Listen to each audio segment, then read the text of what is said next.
Bonjour, je suis heureuse de vous retrouver encore une fois pour un autre cours. Nous avons demandé à des gens qu'est-ce que vous proposez pour ne pas être addict au téléphone portable. Et voici ce qu'ils nous ont répondu. On devrait essayer de ne pas trop regarder son téléphone tout le temps. Peut-être que je devrais le laisser à la maison. Il faudrait apprendre progressivement à moins l'utiliser en l'éteignant parfois. Il faudrait réussir à ne plus regarder son téléphone en présence d'autres personnes. On devrait éviter de consulter son téléphone à table. Si on observe attentivement les réponses de ces personnes, nous allons constater une chose. Laquelle? C'est que, dans la première phrase, on a utilisé « on devrait ». Dans la deuxième, « je devrais ». La troisième, « il faudrait ». La quatrième, « il faudrait ». La dernière, « on devrait ». Quelles remarques pouvez-vous faire à propos de ces verbes-là? À quel temps sont-ils conjugués? Vous avez réfléchi? Vous avez sûrement trouvé la réponse. Effectivement, les verbes sont conjugués au conditionnel présent. Là, c'est le verbe devoir, là et là. Et là, c'est le verbe falloir. Donc, ce qu'on pourrait dire, c'est que les verbes utilisés sont les verbes devoir et falloir, et ils sont conjugués au conditionnel présent. La question qui se pose, c'est à quel moment j'utilise le conditionnel présent? Ou bien, d'une autre manière, quelle est la valeur du conditionnel présent? On devrait essayer de ne pas trop regarder son téléphone tout le temps. Peut-être que je devrais le laisser à la maison. Il faudrait apprendre progressivement à moins l'utiliser en l'éteignant parfois. Il faudrait réussir à ne plus regarder son téléphone en présence d'autres personnes. On devrait éviter de consulter son téléphone à table. Alors si on revoit la situation de communication dans laquelle ces phrases ont été dites, c'est qu'au début, on avait posé une question à des gens, qu'est-ce que vous proposez pour ne pas être dépendant du portable? Et ils ont répondu ceci. Donc, dans chaque réponse, qu'est-ce qu'ils expriment? Par exemple, dans la première, on devrait essayer de ne pas trop regarder son téléphone tout le temps. Qu'est-ce qu'on essaye de faire dans cette phrase ou dans celle-ci ou dans les autres? Eh bien, tout simplement, on exprime une proposition, c'est-à-dire une suggestion. Les personnes dans ces phrases-là formulent des propositions ou bien des suggestions. Alors, le cours d'aujourd'hui, c'est quoi au fait? C'est le conditionnel et quelques structures pour faire des suggestions ou bien des propositions. Observez le schéma suivant. Donc, pour faire des suggestions, j'ai deux possibilités. Soit d'utiliser le présent de l'indicatif avec le verbe suggérer de ou proposer de, soit j'utilise le verbe faire, pouvoir, devoir ou falloir au conditionnel présent.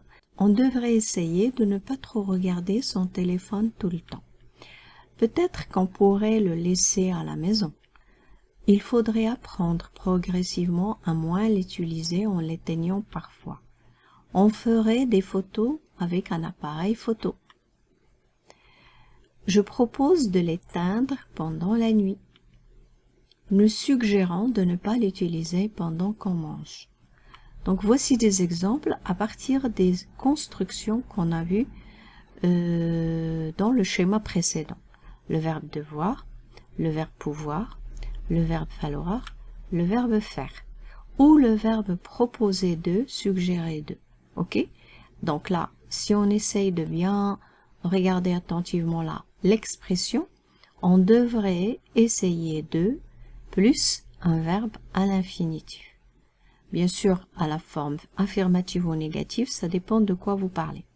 Mais en général, on devrait essayer de, donc vous retenez cette expression-là, si on vous demande de suggérer ou de proposer, utilisez cette expression-là.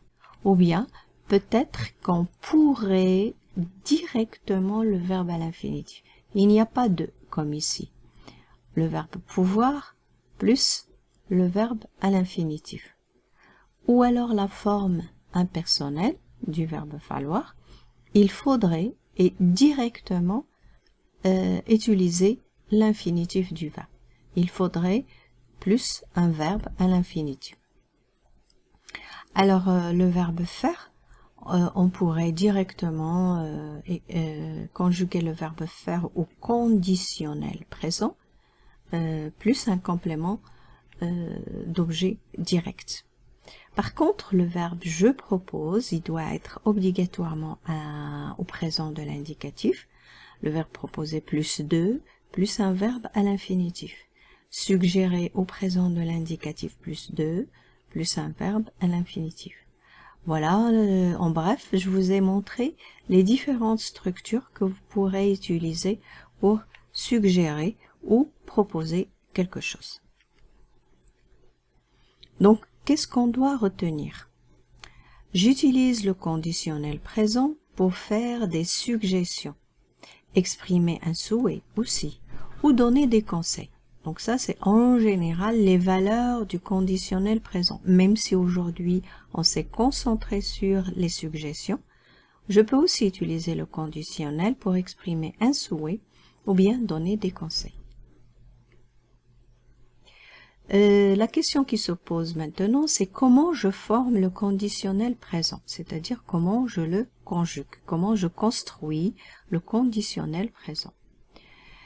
Alors, pour former le conditionnel présent, j'utilise la base du futur simple et les terminaisons de l'imparfait. Je m'explique plus en détail à travers le tableau suivant. Regardez, là j'ai le verbe à l'infinitif, par exemple le verbe aimer. Je vais d'abord le conjuguer au futur simple. J'aimerais. Je prends uniquement la base. J'ajoute la terminaison de l'imparfait, ce qui va me donner le conditionnel présent. Aimer, j'aimerais, j'ajoute AES, ça me donne j'aimerais avec AES à la fin. La base du futur simple plus la terminaison de l'imparfait, cela me donne le conditionnel présent. Et c'est la même chose pour le verbe boire, par exemple. Donc, on a les verbes qui se terminent en général par E. On enlève le E, on garde que le R. Et on ajoute la terminaison de l'imparfait, ça me donne le conditionnel présent.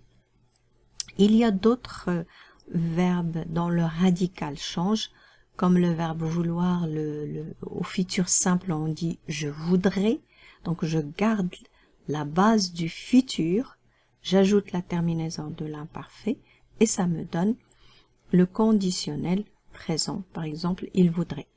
Mettre, la même chose là, j'enlève le E, je mettrai, donc je garde le mettre, j'ajoute ion, ça nous donne nous mettrions.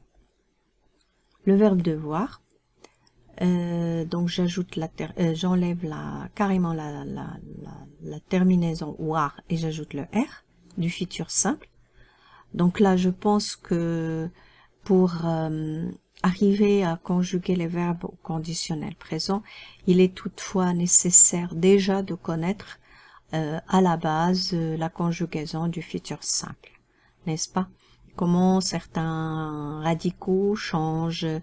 Par exemple, pour le verbe être, il faut déjà connaître que être au futur simple, c'est je serai, pour pouvoir lui ajouter l'imparfait et par conséquent avoir le présent, le conditionnel présent. Voilà, donc je crois que j'ai terminé mon cours. Donc, comme toujours, il reste à s'entraîner à partir des exercices. Sur ce, je vous dis à la prochaine.